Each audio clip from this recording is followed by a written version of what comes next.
Welcome to the Hope Sessions podcast. The Hope Sessions podcast is presented by the SID Center. My name is Tressica Hamilton, and I am the CEO and founder of the SID Center. And joining me today is Monique Hart. Monique Hart is a licensed clinical social worker and psychotherapist specializing in providing happiness for depressed single mothers. And her services include helping single mothers overcome depression and anxiety and finding happiness. The name of her private practice is 3Qs and Hart Counseling, and she's based in Blackwood, New Jersey. And Monique is also a single mother of three sons, and so today we'll be talking about how to successfully raise Black sons successfully as a single mother. Okay, and Monique, welcome to the Hope Sessions podcast, and thank you for joining us. Thank you for inviting me. Okay, thank you. And I just wanted to get information about your background as All far as right. okay. How long have you been a single mother? Well, I've been a single mother for mm, over 21, about 21 years now. Oh, Um, wow. yeah. Okay. My oldest son is 21. I have a 20-year-old and I have a 16-year-old. Okay. Wow. So you've had a long journey. Yes, I have. Okay. And how are your sons doing today? Well, they are doing very well. Two of them are Great. attending college. One is majoring in criminal justice. Another is majoring in health and wellness. And then my 16-year-old is preparing for college now. He is an athlete and is looking forward to going into majoring in psychology. Okay, great. And so how were the early years for you when you were a single mother? Ooh, the early years was pretty difficult. My two oldest sons are 9 months apart, so they're very close together. So it was like having twins in the very beginning. Um, So there was the financial struggle, the stress of, I don't even think I even thought of the term self-care for myself because you're so focused on taking care of these little human beings that you have to take care of. And at the time, just being able to try to stay focused and see a vision for myself for the boys and attending school. They Okay. saw me in school a lot when they were young. Okay. So you had to juggle a lot going to school and being a single mother. Yes. So how did you manage that with the time constraints? Well, I remember just, using a lot of prayer. Um, Slowly and eventually, I started to be able to understand that I wasn't alone. There was other single parents and other single females that I was being introduced along my journey, going to school and things of that nature, and asking a lot of questions and being able to talk about my situation as far as at daycare. Being staying positive, knowing that I was going to be able to graduate to get my 2 degrees, Okay. one in criminal justice and the other one my master's. So just being able to communicate and reach out for help when needed was the beginning of understanding what it was to deal with the stress of raising being a single mom. Okay. And that support system is so crucial. It So is. did you have family members or friends to babysit while you were attending classes? Actually, I did not have family members. My family is not a very close knit family. It was Okay. actually I had come across two young women who didn't have children who understood my circumstance, and I've known them for probably 16 years because my youngest child was a baby, and they worked with me because I worked for Department of Children and Family, and they stepped in and they would watch the baby for me while I went to school, and they would make sure that I was um, you know being able to do what I needed to do because they knew that what I wanted to do was complete school. So just finding resources in my friends because I didn't have that family support. Okay, so you have some great friends to help out. Yes. So that's good, and especially supporting you with your goals. Yes, and understanding. Even though they weren't mothers themselves, but they understood the struggle of, just making being able to work, being able to go to school, being able to get the education and my degree and, for further accomplishment. Okay, so that's wonderful. Hmm. And then, do you think that your sons watching you go through that, as far as having to work and raise them and go to school, did that motivate them to attend college as they became older? I think that is the most important factor in being a single mom is to lead by example. What they see is what they learn. Yes. The two oldest boys, they work very hard in school. There are struggles with different classes, but they push through, and we constantly have conversations about staying focused, staying positive, and pushing through when times are hard.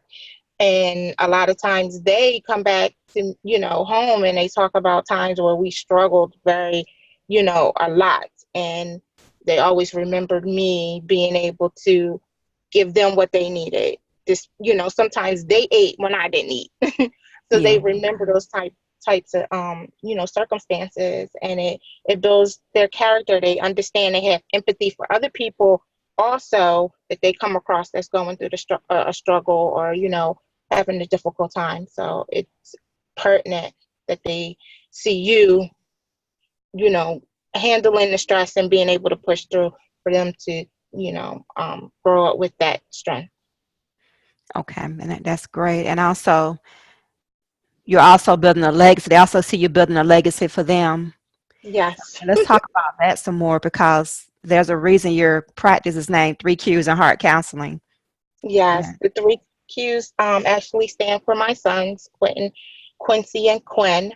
And my hope is to have something established for them, um, as I get older and they get older, and they have something that they can continue to grow if once I'm not here anymore.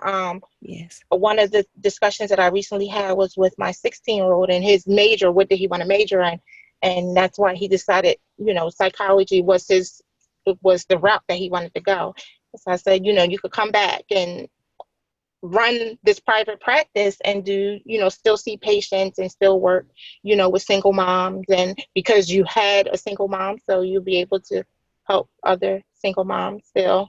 And then my other son, health and wellness, his route is to get his degree and be able to do assessments alongside me, hopefully, once he graduates. So yes. So that's great. You're building a legacy with your sons through your business. Hmm. That's amazing. And also, let's talk about, because one of the main issues a lot of Black single mothers deal with is raising sons. And there was an issue last year with Aretha Franklin's funeral, that eulogy, where the speaker said that Black mothers couldn't raise sons, basically. And it was an insult to single mothers. But It you did it, was. and you were successful at it. And so we want to Mhm. encourage other single mothers in this journey to let them know they can raise their son successfully as a single mother. So what did you do as far as the male influences in your son's lives?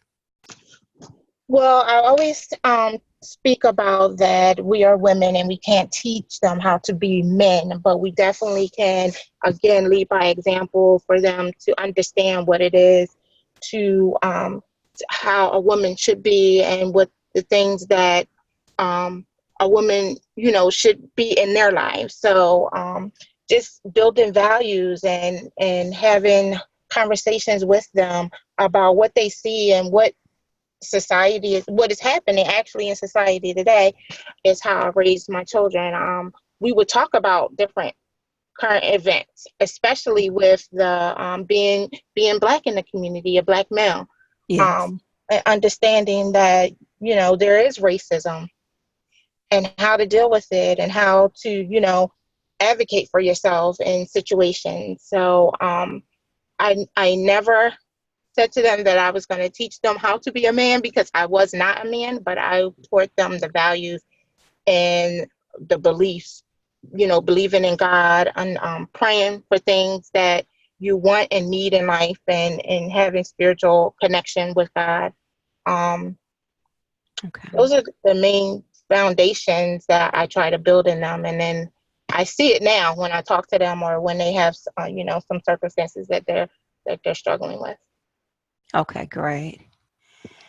And have they had any influences as far as mentors or male teachers? Well, I That think that a lot of their male role models came through with the sports. They were very active in football and track, and still are active. They play that in college. They play football in college, and like I said, my younger son plays football in high school. And the connection with community, I've always had them in community-based activities where they were around male coaches, and I would have discussions when times were hard where they weren't listening, and kind of work with the coaches and implementing discipline on the field as far and as in the house. So okay. those was the role models that I used. Okay, great. And then you say you have two sons in college at the same time. Oh yes. So how was that journey? That journey is it's doable because I am doing it. But it gets rough financially. But again, I use a lot of prayer, and I talk and I advocate and I ask a lot of questions, and I look into resources to help, because there are resources out there. And there's Yes. sometimes they're not often, right, given to you. You got to really ask questions and dig deep for someone to come up and say, oh, well, we have this funding that you didn't apply for, or, this might be available to you. So I've always, told or advocated for to speak up, to ask questions and things of that nature. But as far as them doing academically, it's going well, and I hope eventually they graduate with their degrees. Yes. So that's amazing. And you said something that's very important too, as far as advocating for your children. hmm That's important, knowing how to advocate for them to ensure that they're successful. Yes, ensuring that they know about the services, because my oldest son is hearing impaired. So I advocated his freshman year for him to get linked with the developmental disability department in the school, and to get his 504 implemented in his classes, despite him saying, hey, I don't want everybody to know about this. But, it helped him his first couple of years to make sure he made the grades. And then now he's, off and selling. Good. So that's good to hear. And just knowing that even as a single mother, you can advocate for your children and be heard Mhm. and have their needs met. Yes. Okay. And did you want to share any other tips for other single mothers raising Black sons? I think the most important tip that I could give, that I've been promoting um, for a while now, is to remember about you. And that's something that I struggled with in the very beginning because I was new to it. But understanding that you have to take time for yourself, even if it's, I remember when I did start to notice that you have to do something for yourself. And I used to work, not a high paying job, low paying job. And I used to be happy just to be able to buy a pair of socks for myself that week out of my paycheck. But it was something that was for me. So it's very important to always think about doing something small for yourself, because you do a lot, and you have to reward yourself. You have to acknowledge the strength that made you get through the week. And as time goes on, it will become better and better. But self-care is very important. I like how you said that even if you don't have a lot of money, just spending something just to practice self-care, even if it's a pair hmm of socks, is Yeah. important to acknowledge yourself. And Individuals used to laugh at me, but I was like, I bought, because I love Mickey Mouse, and I went out and bought a pair of Mickey Mouse socks, and they were like, "You're so excited about that." And you have to do at least one thing or something for yourself, even if it's just, taking time out to just be alone and just relax. yes, taking time for yourself. hmm So that's a very important tip, practicing self-care no matter what. No matter what. So thank you so much for this interview. You're Okay, welcome. I'm happy to be aboard, to come aboard and talk. thank you. And this, again, this Hope session featured Monique Hart. Her private practice is 3Qs and Hart Counseling. She's located in Blackwood, New Jersey, and she specializes in happiness for depressed single mothers. And she helps single mothers overcome depression and anxiety so they can find happiness. Her website is three, the number three, QHeartCounseling.com. And Hart is spelled Hart. So that's 3QHeartCounseling.com. And again, her name is Monique Hart in Blackwood, New Jersey. Okay. And again, my name is Tressica Hamilton with the SID Center, and you can find the SID Center at thesidcenter.com. And thank you again for joining us for the Hope session. Thank you. And thank you.